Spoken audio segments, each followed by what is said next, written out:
Hey friends, it's Judy Clock, your independent Stampin' Up! Demonstrator here in Middletown, Virginia, coming to you with another little tutorial tonight. And today I'm doing something so fun.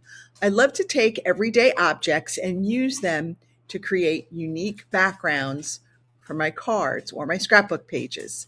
So today I'm going to show you 4 different items that you can use to create very interesting backgrounds for your cards and scrapbook pages. You ready? Let's switch out the camera so we can go ahead and get started. And here we go. So the first one I want to do is, this is just some crumpled up paper. I had some freezer paper down here in the craft room. Don't ask me why. I don't know. I'm sure it was for another project that I was doing at one time. And I just so happened to have hydrangea hue and golden glow on my desk. So I was going to start with this. So I just took the paper, I crumpled it up, and then I just stamped it on some basic white. Turn it around, make it go different directions.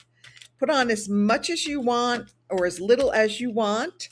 I'm going to take another piece and I'm going to do the same thing with the golden glow.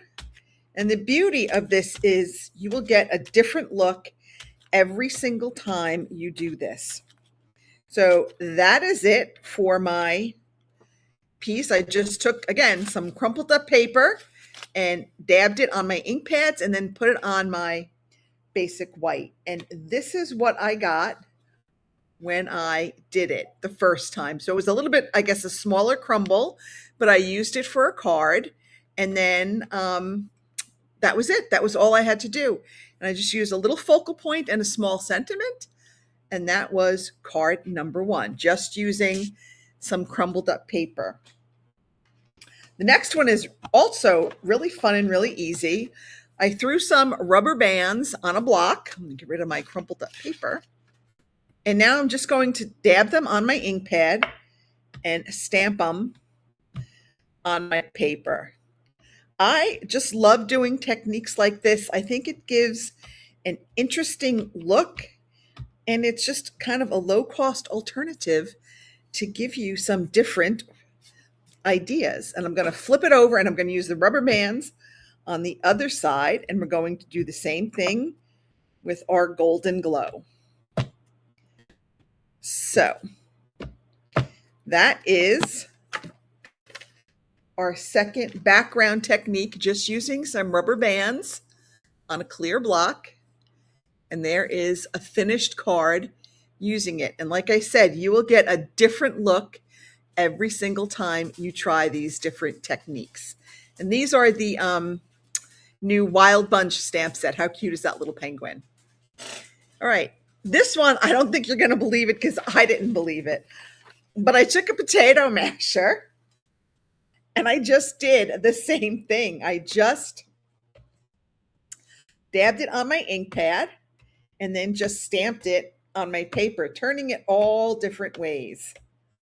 Okay, when you think you have enough of one color, don't forget to clean it off. Ooh, clean it off. And let's dab on that other color. So again, I just think this is so fun. Who would have thought that a potato masher could make such an interesting little background? But that is using just a potato masher from your kitchen. And let me show you the card that we made with this one. Here we use that little koala. Isn't that fun? And just that silly little potato masher and just a whole bunch of different lines. That is card number 3. And the last one that we're going to do, this is fun but messy. So you're going to need some feathers. I'm going to use 2 different feathers because I've got 2 different ink colors. I'm going to stick it on my stamp pad, and then I'm going to press down with a block to make sure I get some color on there. I'm going to take it and I'm going to flip my block over and use the other side to press it down to my paper. And I'm going to do that a couple of times. Now this is going to be a very light look. Okay. But how fun is this Just a fun little way to add some extra color to your cards. I kind of want to flip this around, but my arm doesn't want to work that way. There we go. Okay, let's add some of the other color. So I've got another feather here. Let me just clean off my block because I have the blue on there. We don't want to get the blue on the golden glow. I'm going to take another feather, and if you want, you can kind of like fluff them open a little bit. Let's see if we can get some of these fluffy ones. Okay, again, pressing it down onto my golden glow and then pressing it onto my block. Ooh, I think I did that wrong. Nope, I didn't do it wrong. Okay. So again, just adding as much or as little color as you want. Let's add a little bit more down here.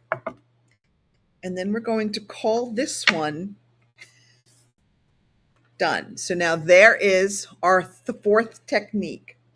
And here is a card that we made using our feathered background. Again, it will be different every time. Your feathers will be different every single time, so you'll never get the same background twice.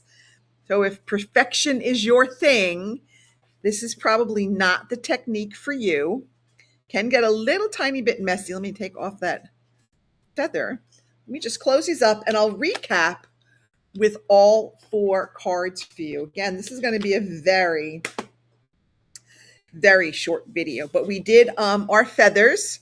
And then once you're done with these feathers are pretty much done. It's not like we can recycle them. Same with the rubber bands. I guess you could clean them off, but I would probably just go ahead and get rid of the rubber band. So that was technique number 1 with our feathers.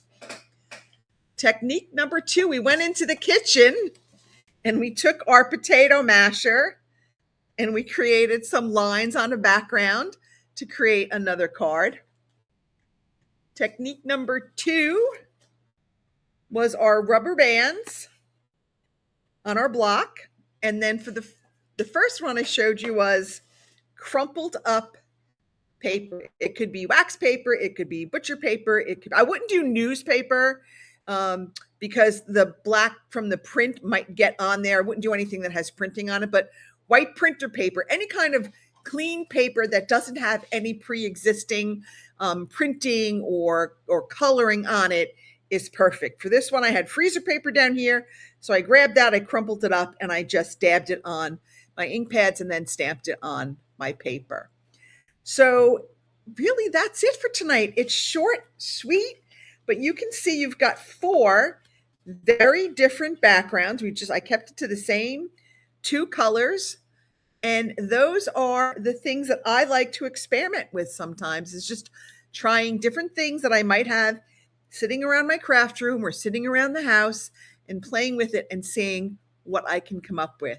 So this is your challenge this week, is to go around to your craft room, your house, find something unique and create a couple of different backgrounds with it and see what you like. You can use 2 colors, you can do 1 color, you can do as many colors as you want, but just experiment and just play and have fun. That's what it's all about. That's it for me for this week. Like I said, short and sweet. Have a great weekend, everybody. I'll be back next week. Bye now.